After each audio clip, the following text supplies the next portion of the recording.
At first glance, it looks like any other bus, but this e-bus has features that we in Belize aren't necessarily accustomed to.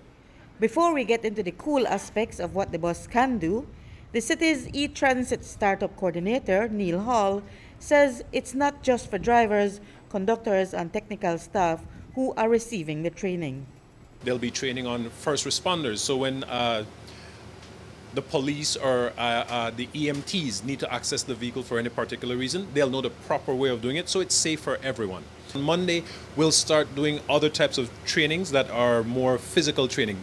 At that point, we'll have the buses actually start hitting the streets and do range testing, heat testing, speed testing, capacity testing, and several different types of tests, physical tests for the buses themselves.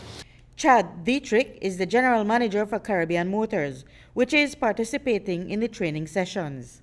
Some of these features that we're explaining, yeah, they're new to us in a lot of cases because of the newer versions of the bus that this is.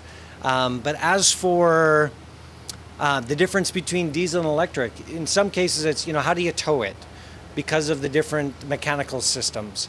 How do we maintain it? There's actually a lot less maintenance required for an electric bus, but it's making sure that our mechanics and those that are maintaining these buses know exactly the procedures how to do that. It's a big investment, so we want to keep them in tip-top shape so they last a long time. Dr. Curtis Boodoo is the UNDP's e-mobility expert in Belize. The UNDP is the implementing agency for the pilot project, which is funded by the European Union. I was going to say it is our hope, but I am very confident that this will transform the transportation sector in Belize. The inclusion of these two buses, and we have 3 other buses to come as well as part of the project. Belize uses around 40% of your national energy for transport. So that is gasoline, diesel, etc. that you import.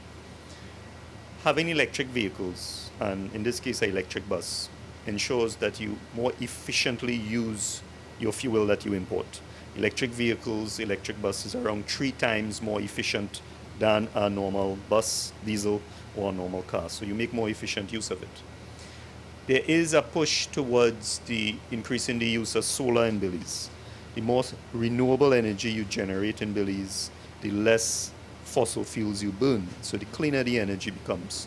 And about those cool features I mentioned, Dietrich gives us a first look at those. This is a low-floor city bus, so it sits low.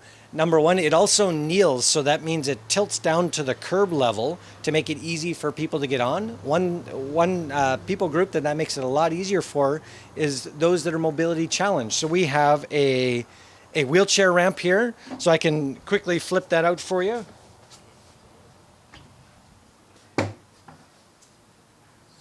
We have a wheelchair ramp. We also have a call button on the outside of the bus. So if there's somebody that needs the ramp flipped out, there's a call button that alerts the driver, and then somebody will get out and assist. For those wanting to get off at a certain stop, certainly the stops will be listed up on the screen at the front. I also see time and temperature up there. And then these stop buttons will also alert the driver that somebody wants to get off at a particular stop. The buses are air-conditioned and have USB phone chargers near the seats and free Wi-Fi for passengers. But these e-buses, like many of those internationally, accommodate more standees than sitting passengers, with only 23 seats and room for 27 standees with rails to hold on to. Meanwhile, Neil Hall says the launch of the new e-buses is scheduled for July. The plan, he says, is to fully replace all of Belize City's fuel-operated buses with e-buses at affordable prices. Reporting for News 5, I'm Marion Ali.